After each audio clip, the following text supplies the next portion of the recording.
Good morning, children. Today we'll study about microbes as biocontrol agents. What is the meaning of this?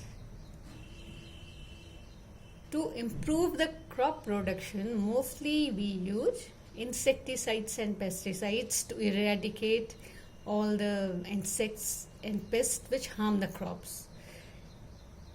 And sometimes we use weedicides also to remove the unwanted plants from an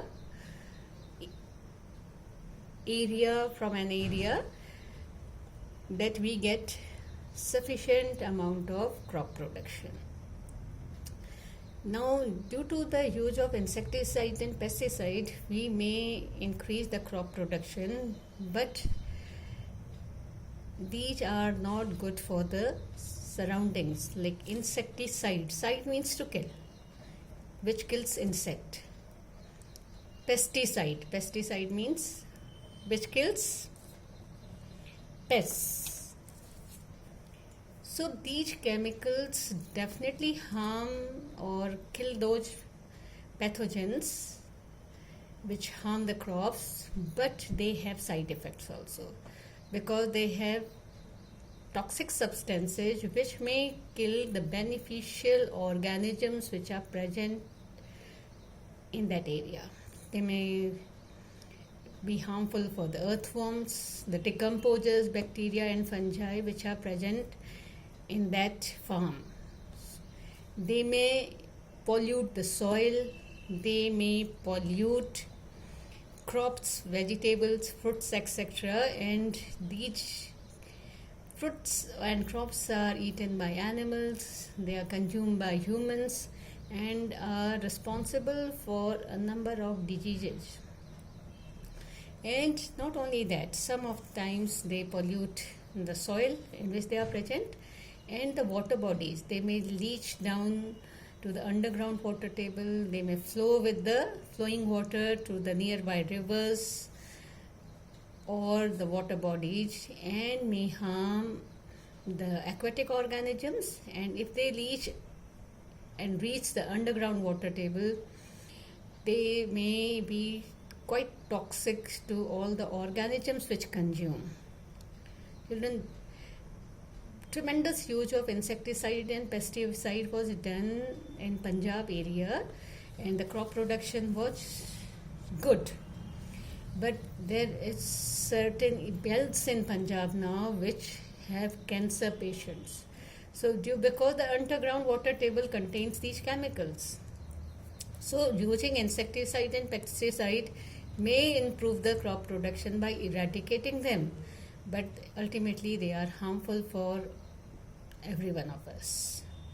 So the other method to remove these insects and pests is biocontrol method. And in agriculture, what we do, we use natural predation. Predation means we use living organisms which are used to control other living organisms which are harmful. Now the farmers never wants to eradicate pests and pathogens through chemicals, and they do not want to completely eradicate them also. But they try to keep them in manageable level because they are a part of the food chain and keep the ecosystem in balance. So they try to keep them in control, all these pathogens also. And for that also they adopt different organisms to eradicate them. Like first example is ladybird. Ladybird is a small insect with orange color and black spots. It feeds on aphids. These dragonflies control mosquitoes. Trichoderma is a fungus which controls several pathogens. Then fourth example is baculoviruses, mostly of genus Pneumopolyhedrovirus. This is useful for controlling many insects and arthropods. So these you have to learn: ladybird, dragonflies, trichoderma, and the organisms which they feed on. So these are known as bio control methods, and these are biopesticides are also there. There is an example of Bacillus thuringiensis. This is a bacterium. Otherwise, for as biopesticides, we can use viruses, bacteria, protozoa, fungus, etc. And this is a biological method to control weeds, insects, and pathogens. Now, children, Bacillus thuringiensis is a bacterium. What does it do? It contains a protein known as cryprotein. And when the larva of other insects feed on this cryprotein, they are killed.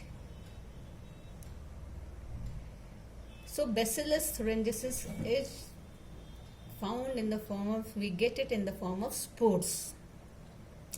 And those plants or crops which contain Bacillus thuringiensis, when the larva means after the egg hatches, a caterpillar like structure comes out, that is known as larva, that may be of a pathogen. And what happens, this cryprotein, when it enters the intestine of the larva or the alimentary canal of the larva, it makes holes in it and the larva is killed. So the plants are protected. So it is a very natural method of protecting our crops. Not only this, children, now by biotechnology, we use to insert the genes of Bacillus thuringiensis in certain plants.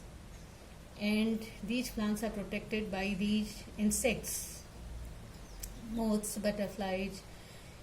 How? Whenever any larva will feed on them, due to that cryprotein, the larva will be killed. So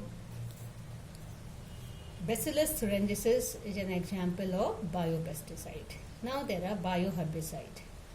Chemicals which inhibit the growth of unwanted plants are called herbicides. So examples are barley, rice, sorghum, soya bean,